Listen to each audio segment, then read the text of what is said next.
የድምፃዊ ቴዲ አፍሮ አዲሱና በጉጉት የሚጠበቀው ኢትዮሪካ የተሰኘው አልበም በ8ኛው ወር በ8ኛው ቀን ከቀኑ 8 ሰዓት እንደሚለቀቅ ተገልጿል።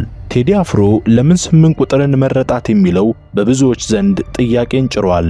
ከዓመታት በፊት በተመሳሳይ መልኩ ዶክተር ሮዳስም ይህችን ቁጥር በመጻፋቸው ሽፋን በመጠቀም ትልቅ መጽሐፍ መጻፋቸው ይታወሳል። ታዲያ ይህቺ ተአምረኛ ቁጥር ትርጉሟ ምን ይሆን? በኪነ ጥበብ ሰማይ ስር የሚንቆረቆሩ ዜማዎችና በሚስጥር የታጠሩ የቁጥር ቀመሮች የሚያገናኛቸው ስውር ክር መኖሩን ማሰብ ለነፍስ ትልቅ ግርምትን ይፈጥራል። ቴዲ አፍሮ ይህንን ጊዜ ሲመርጥ እንዲሁ በአጋጣሚ የተከናወነ ሳይሆን የጥበብ መንፈስ ከጊዜና ከቁጥር ጋር ያላትን ጥልቅ ትስስር ለመጠቆም የታለመ ይመስላል። ይህ አልበም በታሪክና በሚስጥር መካከል የሚወዛወዝ የዜማ ድልድይ ሆኖ ሲመጣ የጊዜው ቀመር 888 መሆኑ የአልበሙን ርዕስ ኢትዮሪካ ከሚለው ትርጓሜ ጋር ያቆራኘዋል። በኢትዮጵያ የጥበብ ታሪክ ውስጥ ቁጥሮች እንዲሁ የመቁጠሪያ መሳሪያዎች ሳይሆኑ የመልእክት ማስተላለፊያ ኮዶች ናቸው። ቴዲ አፍሮ ደግሞ ይህንን ኮድ በመጠቀም አድማጮቹን ወደ ሌላ የንቃተ ህሊና ደረጃ ለመውሰድ እየሞከረ ይመስላል። የ8 ቁጥር ቅርጽ ራሱ መጀመሪያና መጨረሻ የሌለው የዘላለማዊነት ምልክት እንደመሆኑ የአልበሙ መልቀቂያ ሰዓትና ቀን በሰዎች አእምሮ ውስጥ አንድ ትልቅ ጥያቄ ምልክት እንዲቀርጽ አድርጓል። ዶክተር ሮዳስ ታደሰ 88 በተሰኘው ታላቅ መጽሐፋቸው ውስጥ እንደገለጹት ይህ ቁጥር የሁለንተናዊ ሥርዓት ማዕከል ነው ይላሉ። በመጽሐፉ ገጾች ላይ ሰፍሮ እንደሚገኘው ኢየሱስ የሚለው ስም በግሪክ ቋንቋ የፊደላት ድምር ወይም ጌማትሪያ ሲሰላ 888 ሆኖ እናገኘዋለን። ይህ በአጋጣሚ የተገኘ ቁጥር ሳይሆን የዓለሙ ፈጣሪ ስሙን በቁጥር ቀመር ውስጥ ደብቆት እንደሚገኝ የሚያሳይ ረቂቅ እውነታ መሆኑን መጽሐፉ በዝርዝር ይተነትናል። እያንዳንዱ የግሪክ ፊደል የራሱ የሆነ ቁጥራዊ ስሌት አለው። ሎታ 10፣ ኢታ 8፣ ሲግማ 200፣ ኦሚክሮን 70፣ አፕሲሎን ደግሞ 400 እና ሲግማ 200 ሲደመሩ 888 ይሰጣሉ። ይህ ምስጢር በመጽሐፍ ውስጥ ሲገለጥ ቁጥሩ የደህንነትና የአዲስ ሕይወት መክፈቻ መሆኑን እንረዳለን። የዶክተር ሮዳስ መጽሐፍ ጥልቀት በዚህ ብቻ አያበቃም። ወደ ብሉይ ኪዳን የትንቢት መጽሐፍት ዘልቆ በመግባት በነቢዩ ኢሳይያስ የተነገሩትን መሲሐዊ ትንቢቶች በዕብራይስጥ ቋንቋ ቁጥራዊ ቀመር ይፈትሻል።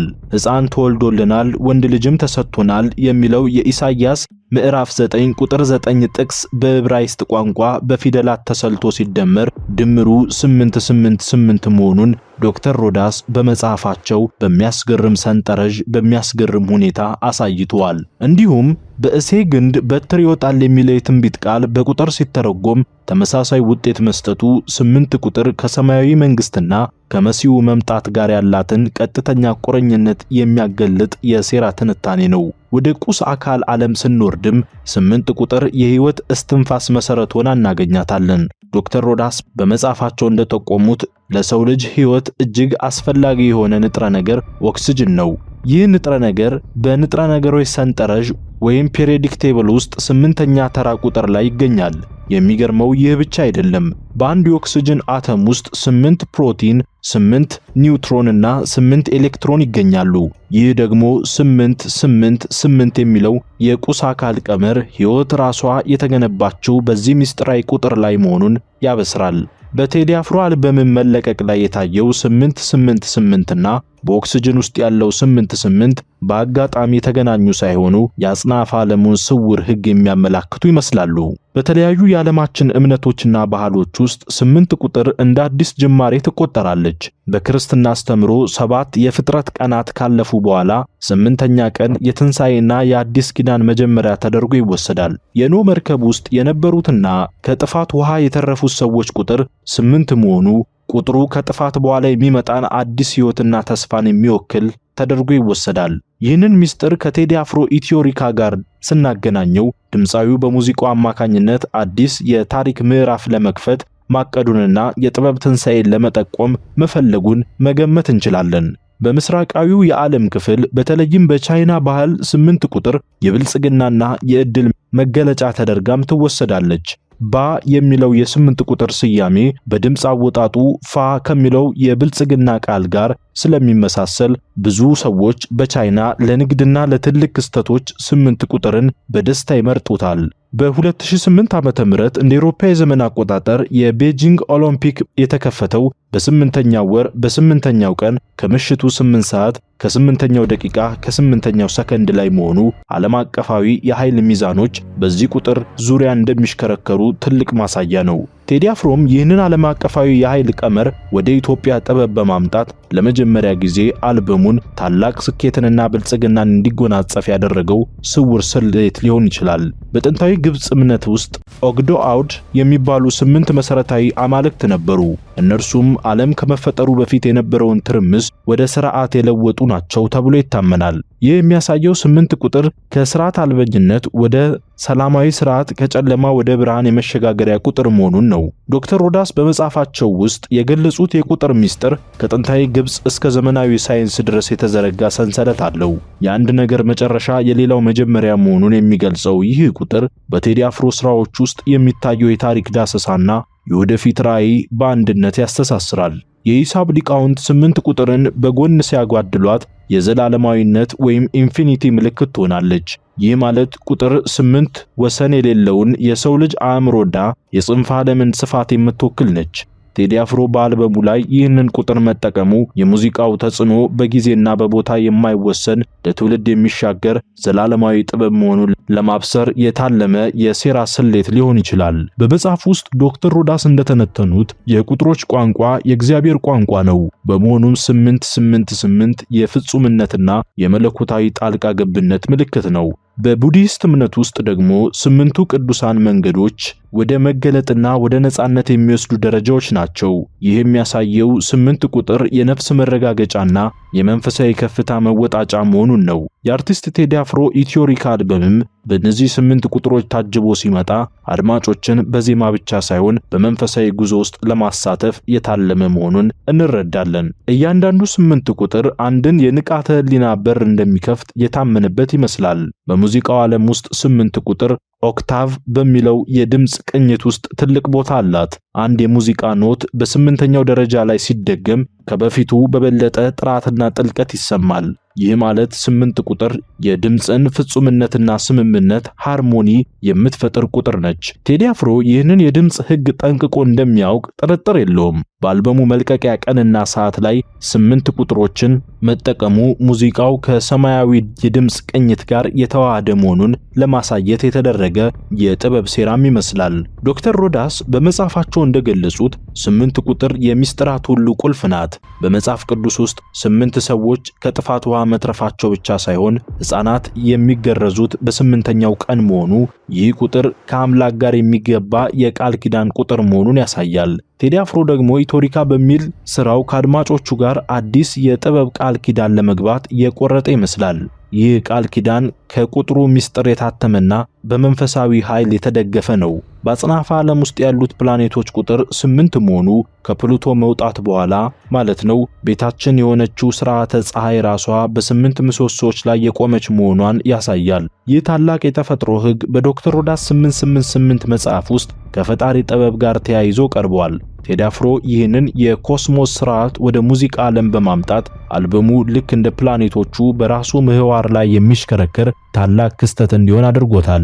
የ888 ቀመር በአንድ በኩል ሳይንሳዊ በሌላ በኩል ደግሞ ጥበባዊ ድምቀት አለው። የሰው ልጅ በማህፀን ውስጥ እያለ በ8ኛው ሳምንት ላይ ነው አብዛኞቹ የአካል ክፍሎቹ ቅርጽ መያዝ የሚጀምሩት። ይህ ማለት 8 ቁጥር የቅርጽና የህይወት መፍጠሪያ ወሳኝ ምዕራፍ ነች። ዶክተር ሮዳስ ይህንን የተፈጥሮ ምስጢር ከመለኮታዊ ቀመር ጋር በማያያዝ በመጽሐፋቸው አስፍረውታል። ቴዲ አፍሮም ኢትዮሪካ የተባለው የጥበብ ሽል ለዓለም ለማሳየት 8ኛውን ወርና ቀንን መረጠ። ለጥበብ ስራውም የተሟላ ቅርጽና ህይወት ለመስጠት ካለው ጉጉት የመነጨም ሊሆን ይችላል።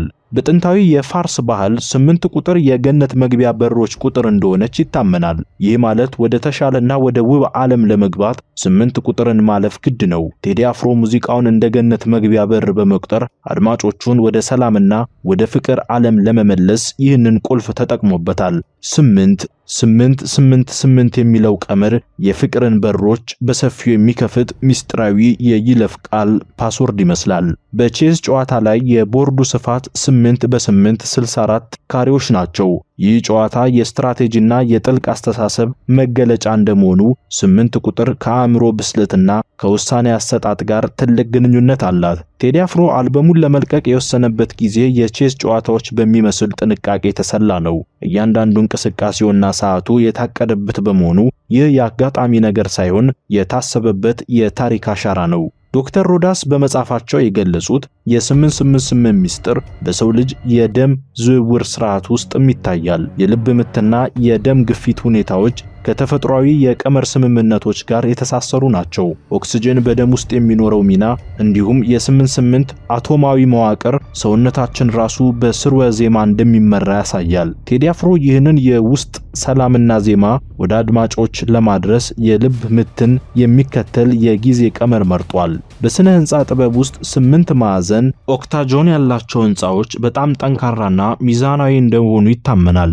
በአንዳንድ ባህሎች ሰማይና ምድር የሚገናኙት በ8 ማዕዘናት በኩል ነው ተብሎ ይታሰባል። ቴዲ አፍሮ ኢትዮሪካ ሲገነባ ይህንን 8 ማዕዘን ያለው ጥበባዊ ቤተ መቅደስ እያነጸ መሆኑን መገመት ይቻላል የሚሉ አሉ።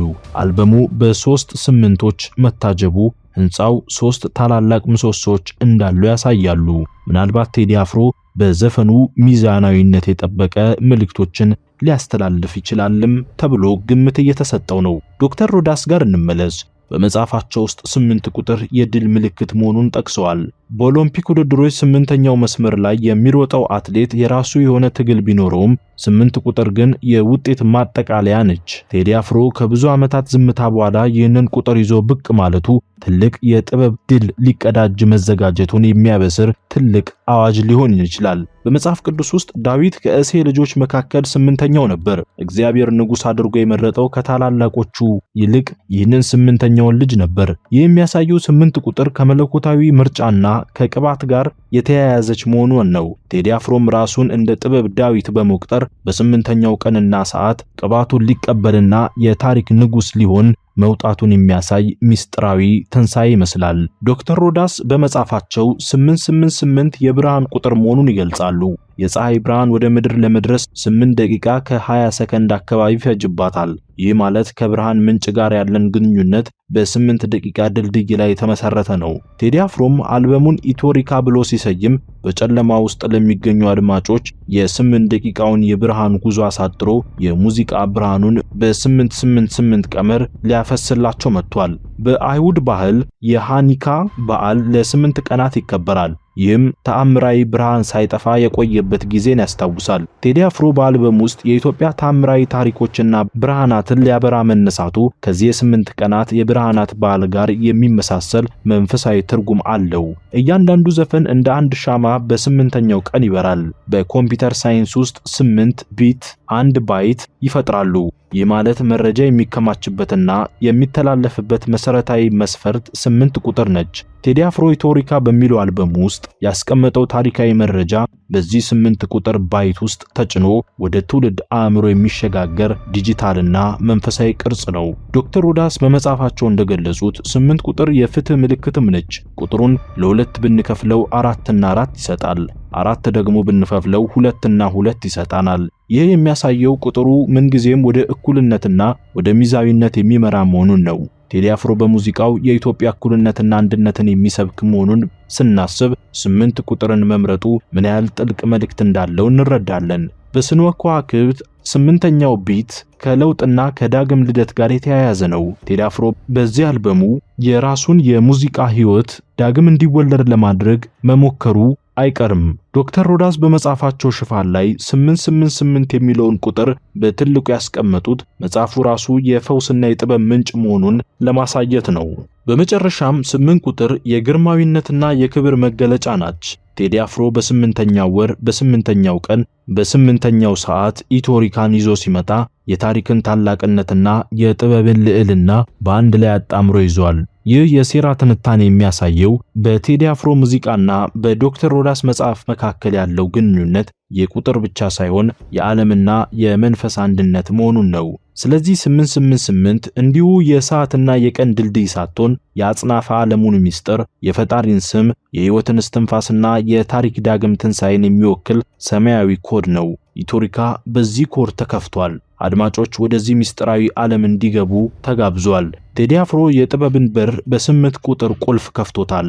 ታዲያ ሐሙስ ዕለት ወይም ደግሞ ነገ የሚለቀቀው በ8ኛው ቀን በ8ኛው ወር 8 ሰዓት ላይ የሚለቀቀው ይህ የቴዲ አፍሮ አልበም ምን አይነት ጉዳዮችን ያነሳ ይሆን? አብረን የምናይ ይሆናል። መረጃውን ወደ እናንተ ያደረስኩት ጌራ ነበርኩ። ስለነበረን ቆይታ እጅግ አድርጌ እያመሰገንኩኝ ቻናሉን ሰብስክራይብ በማድረግ እንዲሁም ደግሞ ቪዲዮን ላይክ፣ ሼር በማድረግ አጋርነታችሁን አሳዩን እያልኩኝ መልካም ጊዜን ተመኘው።